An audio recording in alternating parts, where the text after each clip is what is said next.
இயற்கை விவசாயம் குறித்த விழிப்புணர்வு அதிகரிக்க தொடங்கினதிலிருந்து பல்வேறு துறைகளைச் சேர்ந்த இளைஞர்கள் களத்தில் இறங்குற கதையெல்லாம் நம்ம கேட்டுக்கிட்டு தான் இருக்கோம். வரவேற்கத்தக்க இந்த மாற்றம் பெரிய அளவில் நடக்கணும்னா பெருமுதலாளிகள் இயற்கை விவசாயத்து பக்கம் வரணும். அதுக்காக அவங்க செஞ்சுக்கிட்டு இருக்கிற தொழிலை விட்டுட்டு தான் வரணும்னு இல்லை. பல தொழில்கள் செய்கிற பெரிய மனிதர்கள் கூடுதல் தொழிலாக இயற்கை விவசாயத்தையும் எடுத்துக்கிட்டாலே போதும். இன்றைய நம்ம நிகழ்ச்சி அதுக்கு ஒரு உந்துதலாக இருக்கும்னு நம்புகிறோம். வணக்கம் நேயர்களே, உழவுக்கு உயிரூட்டு நிகழ்ச்சிக்கு உங்களை வரவேற்கிறேன். பல்வேறு துறைகளில் கால் பதிச்சு சாதிச்சு அடிக்கடி வெற்றியை ரசிக்கிறவங்க ஏதாவது ஒரு கட்டத்தில் போதுங்கிற முடிவுக்கு வந்துடுவாங்க. இனி அமைதியாக நிம்மதியாக வாழலாங்கிற எண்ணம் அவங்க மனசில் ஏற்படும் போது சொந்த ஊரில் கொஞ்சம் நிலத்தை வாங்கி விவசாயம் பண்ணி கடைசி காலத்தை கழிக்கலான்னு நினைப்பாங்க. வெகு சிலர் தான் அப்படிப்பட்ட சூழ்நிலையிலையும் அந்த விவசாயத்தை வெற்றிகரமான தொழிலாக செய்யணும்னு நினைப்பாங்க. அந்த வெகு சிலரில் ஒருத்தரை தான் இப்போ சந்திக்க போகிறோம்.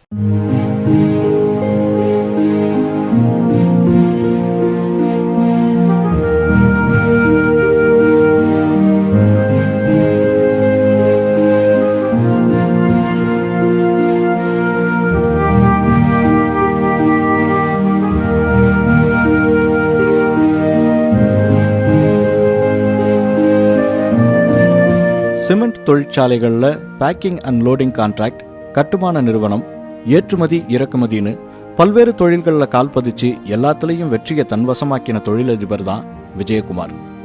இப்போ இவர் கையில் எடுத்திருக்கிற தொழில் இயற்கை விவசாயம். எனக்கு 1986 ஆர்கானிக் ஃபார்ம் டெவலப் பண்ண நினச்சிட்டே இருந்தேன். பட் ஆனால் என்னோட வேலைப்பளு காரணமாக இங்கே எதுவும் பண்ண முடியல. 2009 இது ஆரம்பிக்கிறேன்னு நினச்சிட்டு 2016 தான் இதை ஸ்டார்ட் பண்ணோம். நாங்கள் இந்த தோப்பு வாங்கணும்னு சொல்லிட்டு 2014 வாங்கி நாங்கள் ஆர்கானிக்காக தான் பண்ணிக்கிட்டு இருக்கோம். இங்கே மேங்கோ செடிகள் நிறையா இருக்குது. அதே மாதிரி வாழை வச்சுருக்கோம். இங்கே தென்னந்தோப்பு இருக்குது, கொய்யாவும் இருக்குது. நடுவில் இன் பிட்வீன் எலுமிச்சையும் வச்சுருக்கோம் நாங்கள் இந்த தோப்பில். இந்த இடம் மட்டும் இல்லாமல் தன்னோட சொந்த மண்ணான விருதுநகர் மாவட்டத்தில் இன்னும் சில இடங்களை வாங்கி அங்கெல்லாமும் இயற்கை விவசாயத்தை தொடங்கியிருக்காரு.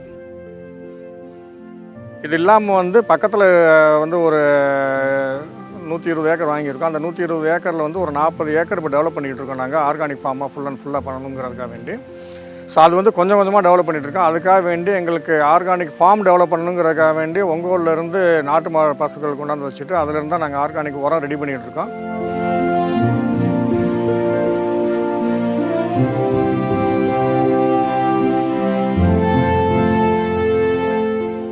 இப்போ அதில் பப்பாளி போட்டிருக்கோம். கிட்டத்தட்ட எங்களுக்கு ஒரு 5 ஏக்கர் போட்டதில் இப்போ வரைக்கும் 140 டன் வரைக்கும் எடுத்துட்டோம் நாங்கள். லாஸ்ட் ஒரு 1 இயர் முன்னாடி பண்ணதில் இன்னும் எங்களுக்கு பப்பாளி ஈல்டு வந்துட்டுருக்கு.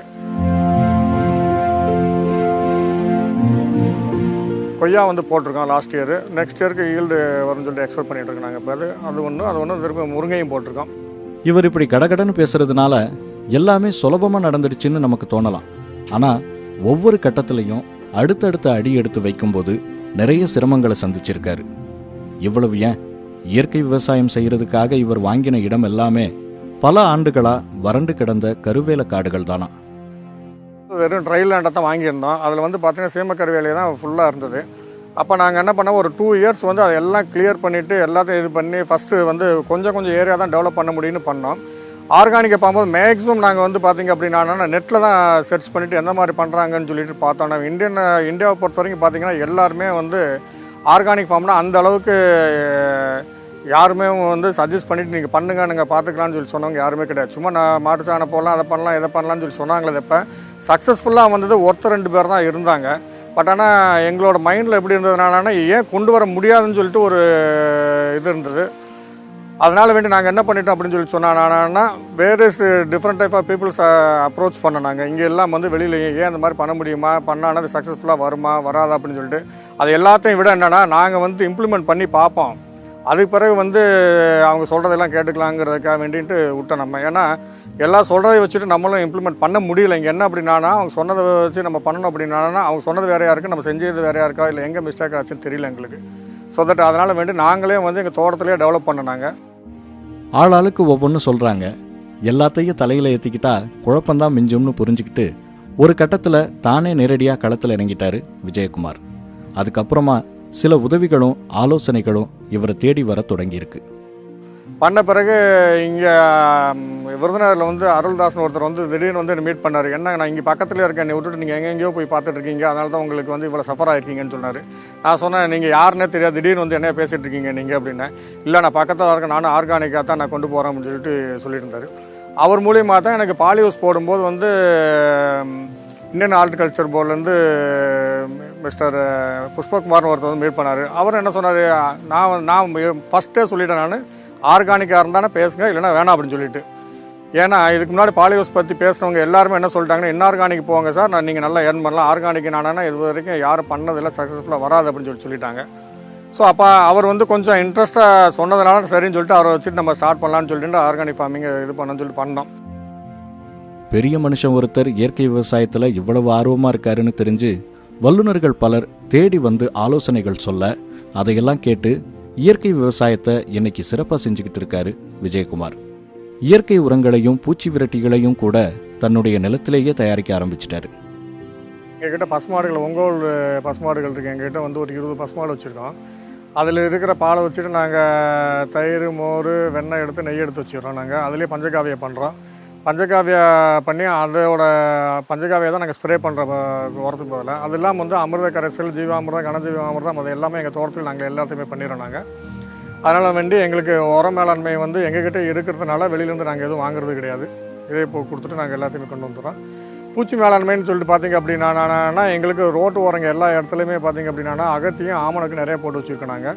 ஸோ அதனால் இனிமேல் பூச்சிகள்லாம் வந்தது அப்படின்னா அகத்தியில் இருக்கும், இல்லை அப்படின்னா ஆமணக்கில் இருக்குமே தப்ப உள்ளே போகிறது ரொம்ப கம்மி. அப்படியே 1-2 போய் இருந்தாலும் கூட நாங்கள் அதை வந்து பூண்டு கசாயம் இருக்குது, அதை தெளிச்சுட்டு நாங்கள் அதை அவாய்ட் பண்ணிடுறோம். அதனால் வந்து எங்களுக்கு பெருசாக வந்து பூச்சிகள் தாக்குதலோ இல்லை அப்படின்னா ரோத்து இருக்க எங்களுக்கு ஒரு கஷ்டமாக இல்லை. எல்லாமே நல்லா தான் இருக்குது எங்களுக்கு. உர நிர்வாகம், பூச்சி மேலாண்மை மாதிரியே தண்ணீர் மேலாண்மையிலையும் இப்போ இயற்கை முறையை கையாள தொடங்கியிருக்காரு. போர் இருந்தது, போர்லேருந்து நாங்கள் வாட்டர் யூஸ் பண்ணிக்கிட்டே இருந்தோம். அதில் வந்து கொஞ்சம் சால்ட் கண்டென்ட்டு ஜாஸ்தியாக இருந்தது. ஸோ அதை குறைக்கிறதுக்காக என்ன பண்ணால் டிஸ்கஸ் பண்ணும்போது பாம்பாண்ட்ஸ் சிஸ்டம் நல்லா இருக்குது அப்படின்னாங்க. ஸோ அதனால் வேண்டி அந்த பாம்பாண்டு வந்து டிபார்ட்மெண்ட்டில் கேட்டு பெர்மிஷன் வாங்கிட்டு இப்போ 4 பாம்பாண்டு எடுத்திருக்கோம். அது இல்லாமல் வந்து ஒரு கிணறு ஒன்று வெட்டியிருக்கோம். நாங்கள் ஒரு 40 அடிக்கு டெப்த்துக்கு எடுத்திருக்கோம். ஸோ இந்த வருஷம் நாங்கள் எக்ஸ்ப்ளோர் பண்ணுற கொஞ்சம் கொஞ்சமாக வாட்ரு அந்த பிஹெச் லெவல் வந்து மாறிடும்னு சொல்லிட்டு எக்ஸ்ப்ளோர் பண்ணிகிட்டு இருக்கோம். நாங்கள் களத்தில் இறங்கி கொஞ்ச நாட்கள்லேயே இந்த அளவுக்கு தெரிந்ததுக்கு காரணம் இவருடைய ஆர்வம் தான். இருந்தும் இவ்வளவு தாமதமாக விவசாயத்துக்கு வந்திருக்கீங்களேன்னு கேட்டால், எப்போவாவது வந்தேனேன்னு சொல்கிற விஜயகுமார் இதுக்கு கூட தன்னுடைய மகன் தான் காரணம்னு சொல்கிறாரு. என்னோட பையன் வந்து யூகேல படிச்சுக்கிட்டு இருந்தான். எம்பிஏ படிச்சுட்டு இருக்கும்போது வந்து அங்கே எல்லாமே வந்து பார்த்திங்க அப்படின்னா ஆர்கானிக்னு ஸ்டார்ட் பண்ணியிருக்காங்க 2013, 2014. அவன் வந்து இன்ட்ரடியூஸ் பண்ணிவிட்டு இங்கே வந்து எனக்கு வந்து விவசாயம்னா என்னென்னு தெரியாது. அதுக்கு முன்னாடி வரைக்கும் மைண்டில் இருந்தது, அதை எப்படி இம்ப்ளிமெண்ட் பண்ணணும், என்ன பண்ணணும், எதுக்கு பண்ணணும் தெரியாது. ஏன்னா ஆல்மோஸ்ட் ஆல் நாங்கள் பிஸ்னஸ் இண்டஸ்ட்ரீஸ் ஓரியன்டாக போயிட்டதுனால எங்களுக்கு அக்ரிகல்ச்சர் பக்கம் எதுவுமே இல்லை. ரெண்டாவது கேட்ட ஒருத்தர் 2 பேர் கூட எல்லாமே விவசாயமாக பண்ணாதீங்க, எல்லாம் நஷ்டத்தில் போயிட்டே இருக்குது, விவசாயத்தை பற்றி யோசிச்சுட்டு இருக்கீங்க நீங்கன்னு சொல்லிட்டாங்க. பட் ஆனால் என்னோடய பையன் வந்து இல்லை, ஏன் விவசாயம் வந்து நஷ்டத்துக்கு வரும், நீங்கள் வந்து விவசாயத்தை வந்து ஃபார்மிங் மாதிரி கொண்டு போவாங்க, நீங்கள் கார்பரேட்டாக பிஸ்னஸாக கன்வெர்ட் பண்ணுங்கள், நீங்கள் விவசாயம்னு பார்க்க வேண்டாம் நீங்கள் அப்படின்னு சொல்லிட்டு அதுக்கப்புறம் அவன் சொன்னதுனால வேண்டி ஸ்டார்ட் பண்ணால் இப்போ பண்ண வரைக்கும் வந்து இப்போ வரைக்கும் பெட்டராக தான் இருக்குது. எனக்கு ஒன்றும் இது இல்லை. பட் ஆனால் நாங்கள் இன்னும் நிறைய எக்ஸ்ப்ளோர் பண்ணுறோம். அதை 100% பண்ணுறதுக்கு இன்னும் கொஞ்சம் டைம் எடுத்துக்கணும்னு நினச்சிட்டு இருக்கோம். நாங்கள் இப்போ சில விவசாயிகள் தங்களுடைய பிள்ளைகளை வேறு வேலைக்கு செல்ல சொல்கிற காலத்தில் பிள்ளைகள் தந்தைகளை விவசாயம் செய்ய சொல்கிறது வரவேற்கத்தக்க செயல்தான். சுருக்கமாக சொல்லணும்னா அக்ரிகல்ச்சருங்கிற ஆங்கில வார்த்தையை அக்ரி பிஸ்னஸ்னு மாற்றி யோசிக்க சொல்லியிருக்காரு. அப்படின்னா மார்க்கெட்டிங் பற்றி நல்ல ஐடியா ஏதாவது இருக்கணுமே. மார்க்கெட்டிங் வந்து அந்த சைடே போகல. ஏன்னா எனக்கு வந்து ப்ரொடக்ஷன் தான் இம்பார்ட்டண்ட்டு. இப்போ ஜென்ரலாக வந்து எல்லோரும் என்ன சொல்கிறாங்கன்னா, இன்ஆர்கானிக்கோட காம்படேட்டிவ் போகும்போது வந்து ஆர்கானிக் வயசில் பார்த்திங்க அப்படின்னா காஸ்ட் ஜாஸ்தி விற்கலாம், நல்லா சேல்ஸ் பண்ணிக்கலாம்னு சொல்கிறாங்க. எனக்கு வந்து அதில் நம்பிக்கை இல்லை. ஏன்னா நம்ம மக்கள் எப்படி இருக்காங்கன்னா, நீங்கள் 9 ரூபா 99 வந்து ஒரு இன்ஆர்கானிக் மெட்டீரியல் சேல் பண்ணுறாங்கன்னா, நீங்கள் 10 ரூபா கொடுத்த ஆர்கானிக் தானே வாங்க மாட்டாங்க 10 ரூபாய்க்கு. என்ன அப்படின்னா அவங்க வந்து அந்த 9 ரூபா 99 தான் அவங்களுக்கு தெரியும். ஸோ அதனால் வேண்டி நான் இன்ஆர்கானிக்கில் வந்து இப்போ 100 டன் எடுக்கும்போது வந்து ஆர்கானிக்கில் நான் 150 டன் எடுத்தானா, ஆனால் நான் 9 ரூபாய்க்கு நான் அவங்களோட சீப்பராக கொடுக்க முடியும் என்னால். ஸோ அதனால் வேண்டி என்னோட கான்செப்ட் எல்லாம் வந்து ப்ரொடக்ஷன் சைடில் போயிட்டுருக்கோம். இப்போ எல்லோரும் வந்து 100 டன் எடுக்கிறாங்கன்னா எனக்கு வந்து 200 டன் எடுக்கணும். அது எப்படிங்கிறத தான் நாங்கள் இப்போ சர்ச் பண்ணிட்டு இருக்கோம். அது ஆர்கானிக்கில், இன்ஆர்கானிக்கில் கிடையாது, ஆர்கானிக்கில் நாங்கள் கொண்டு வரோம். அதை டெவலப் பண்ணிகிட்டு இருக்கோம். நாங்கள் எங்கிட்ட இருக்க ஸ்டாஃப் அந்த மாதிரி இருக்காங்க, அவங்களும் அதுக்கு ஹார்ட் ஒர்க் பண்ணிகிட்டு இருக்காங்க. டெஃபினட்டாக எடுத்துருவோம், ஒரு நம்பிக்கை இருக்குது. எடுத்துருவோம், நம்பிக்கை இல்லை, எடுத்துருவோம் சக்ஸஸ்ஃபுல்லாக.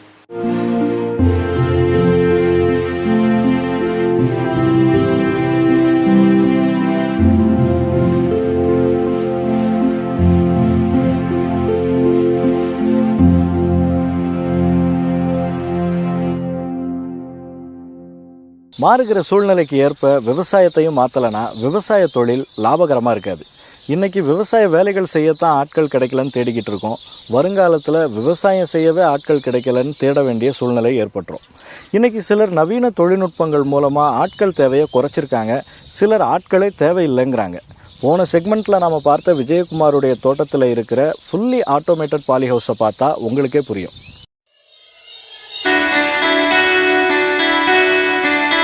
இயற்கை விவசாயம்னு முடிவு செஞ்ச விஜயகுமார் ரசாயன உரங்களை மட்டும்தான் தவிர்த்தாரே தவிர வேலைகளை எளிமையாக்கக்கூடிய புதிய தொழில்நுட்பங்களை தவிர்க்கல. அதுக்கு உதாரணம் தான் அவர் அமைச்சிருக்கிற இந்த பாலி ஹவுஸ்.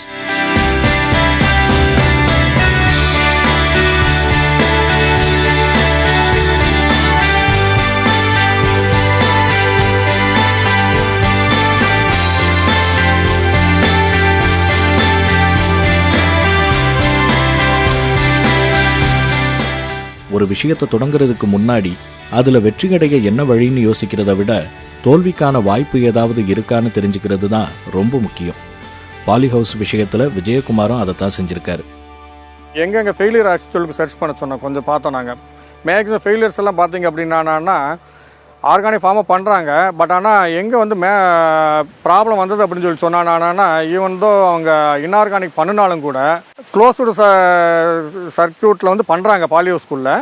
பட் என்ன ஆகுது அப்படின்னா ஆளுங்க ஓப்பன் பண்ணி உள்ளே போக செய்ய இவங்ககிட்ட இருக்கிற அந்த ப்ராப்ளம்லாம் வர்றதுனால சரியாக வந்து அவங்களுக்கு குரோத்துங்கிறது வரல. சீக்கிரமாக வந்து டிசீஸ் வந்துடுச்சு, அது வந்து சரியாக எல்லாம் போயிடுச்சு.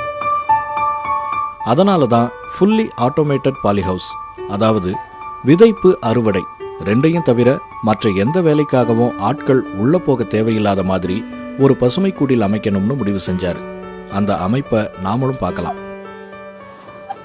இது வந்து நாங்கள் இங்கே வந்து பாலி ஹவுஸ் போட்டிருக்கோம் புதுசாக.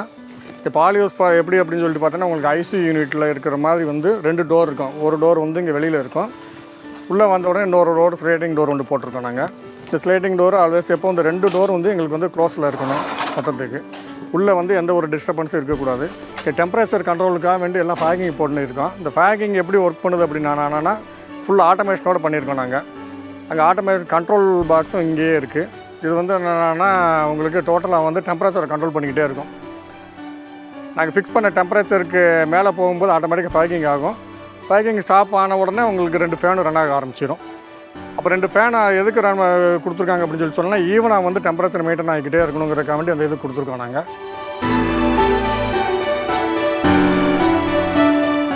இது எல்லாமே பசுமை குடிலுக்கு உள்ளே இருக்கிற தட்பவெப்பம் சீரான அளவில் இருக்கணுங்கிறதுக்காகத்தான். ஏன்னா சில பயிர்களுக்கு அது அவசியமானதாக இருக்குது. இதில் வந்து நாங்கள் யூரோப்பியன் குக்கும்பர் போடுறோம். நாங்கள் அதுக்கு டெம்பரேச்சர் பார்த்திங்கன்னா 35 டிகிரிலேருந்து 38 டிகிரி தான் டெம்பரேச்சர் வேணும். நமக்கு வந்து சம்மரில் வந்து பார்த்திங்கன்னா 41, 42, 43 வரைக்கும் போகுது. அதை கண்ட்ரோல் பண்ணுறதுக்காக தான் க்ளோஸ்டு சர்க்யூட்டில் வச்சுருக்கோம்.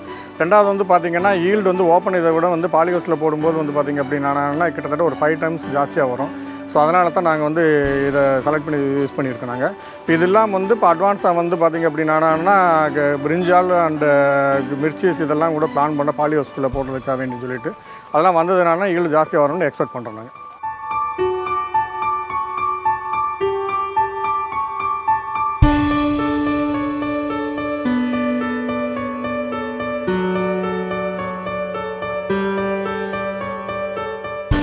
வெப்பநிலை குறிப்பிட்ட அளவை தாண்டும் போது அதை உணர்ந்து செயல்படுறது மட்டும் இல்லாமல் ஒவ்வொரு தாவரத்துக்கும் எவ்வளவு தண்ணீர் தேவைப்படும்னு தெரிஞ்சு அதை சரியாக கொடுக்குற இந்த இயந்திரத்தை பற்றி முழுசாக தெரிஞ்சுக்கலாம்.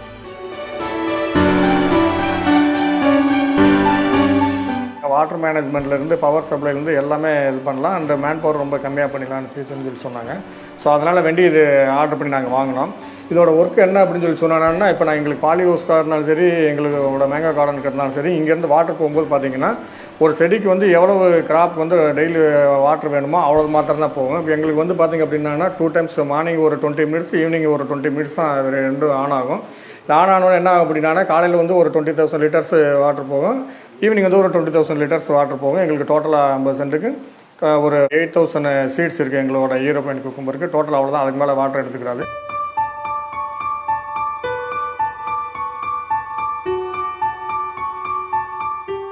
சரியான நேரத்தில் தேவையான அளவு தண்ணீர் கொடுக்கறது மட்டும் இல்லாமல் இவங்க ஏற்கனவே தயார் செஞ்சு வச்சிருக்கிற இயற்கை உரங்களையும் குறிப்பிட்ட கால இடைவெளியில் தண்ணீரோட கலந்து கொடுக்கிற வேலையையும் மனிதர்கள் உதவி இல்லாமல் இந்த இயந்திரமே செஞ்சிடுது.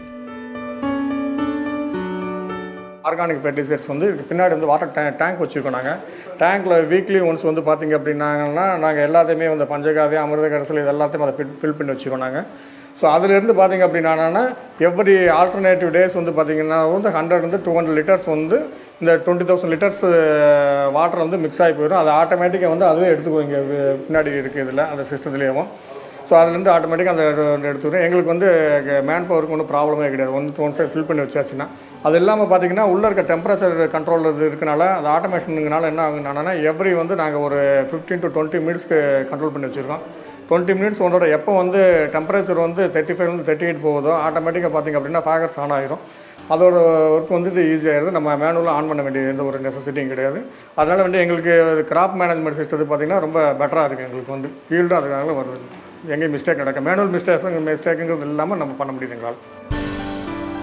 வேலையாட்கள் யாருடைய உதவியும் இல்லாமல் எல்லா வேலையையும் தானாக செய்கிற இந்த இயந்திரம் ஒவ்வொன்றையும் பதிவு செய்யவும் தவறுறதில்லை.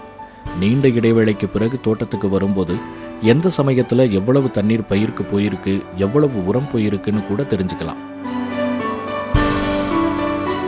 இது வந்து பார்த்திங்க அப்படின்னா நீங்கள் ரிப்போர்ட்டெல்லாம் இதில் எடுத்துக்கலாம். டெய்லி ரிப்போர்ட் இருக்குது, மந்த்லி ரிப்போர்ட் இருக்குது, வீக்லி ரிப்போர்ட்ஸ் இருக்குது, ஹவர்லி ரிப்போர்ட்டுக்குள்ளே எடுத்துக்கலாம். எத்தனை இப்போ ஒவ்வொரு இடம் பார்த்திங்க அப்படின்னா சர்க்கிள், வாட்டர் ஃப்ளோ இந்த இதெல்லாம் இருக்குங்க இல்லையா, இதெல்லாம் கம்ப்ளீட்டாக செக் பண்ணிவிட்டு இருந்து வந்து எடுத்துக்கலாம். நம்ம ஈவன் ஒரு மாதம் கழிச்சு கூட எதாவது ப்ராப்ளம் அப்படின்னு சொல்லி சொன்னாங்கன்னா ஸோ டேட்டுக்கு வந்து அந்த டயத்தில் வாட்டர் எவ்வளோ போயிருக்கு என்னங்கிறது கூட நான் இங்கேருந்து எடுத்துக்கலாம். ஆட்கள் தேவையை குறைச்சி தண்ணீரையும் உரங்களையும் சிக்கனமாக பயன்படுத்த வகை செய்கிற இந்த இயந்திரத்தோட விலை கொஞ்சமில்ல, ரொம்பவே அதிகம்தான். ஆனாலும் அதுக்கு தகுந்த வேலையை இது செய்யாமல் இல்லை. எல்லாராலையும் வாங்க முடியாட்டாலும் அதிக பரப்பளவில் விவசாயம் செய்கிற பெரு விவசாயிகளுக்கு நிச்சயம் இது தேவைதான். இது ஆக்சுவலாக பார்த்திங்கன்னா ஒன்ஸ் இது பண்ணியாச்சுன்னா இதை வந்து கம்ப்யூட்டர் சிஸ்டத்தில் வந்து நம்ம ஃபீட் பண்ணிக்கலாம். இதுலேருந்து நம்ம இப்போ எங்கே இருந்தாலும் வந்து இப்போ வாட்டர் கரெக்டாக இருக்கா, சப்ளை இருக்காங்கிறது வந்து நம்ம அங்கேருந்து மேனேஜ் பண்ணிக்கலாம். உள்ள கிராப் மேனேஜ்மெண்ட் மாத்திரம் உள்ள கேமரா சிஸ்டம் இம்ப்ளிமெண்ட் பண்ணலாம்னு சொல்லி பிளான் பண்ணுறோம். அது மாத்திரம் வாட்ச் பண்ணுறதுக்குங்கிறதுக்கு. மற்றபடி பார்த்திங்கன்னா உள்ளே வந்து ஒன்று ஹார்வெஸ்டிங் மாத்திரம் ஆளுக்கு உள்ளே போனால் போதும். ப்ரீடர்ஸ்க்கு வந்து பார்த்திங்கன்னா களை எடுக்கிறதுக்குன்னு பார்த்திங்கன்னா நாங்கள் வந்து மல்சிங் சிஸ்டத்துக்கு போகலான்னு சொல்லி பிளான் பண்ணிட்டு இருக்கேன் ஃபியூச்சரில். இப்போ வந்து நாங்கள் ஆள் தான் எடுத்துகிட்டு இருக்காங்க. மல்சிங் சிஸ்டத்துக்கு போய்ட்டோம் அப்படின்னு சொல்லி சொன்னாங்கன்னா அந்த உள்ள ஆளுகளுக்கு நெசசிட்டி இருக்குது. ஒன்லி ஹார்வெஸ்டிங் மாத்திரம் போனால் போதும். எவ்வளோ தூரம் மேன் பவர் எவ்வளோ கம்மி பண்ணலாமோ அதை பண்ணிக்கிட்டு பார்த்துருக்க வேண்டியது இந்த ஆட்டோமேஷனுக்கு போகணும். பட் எங்களுக்கு எஃபெக்டிவாக இருக்குது.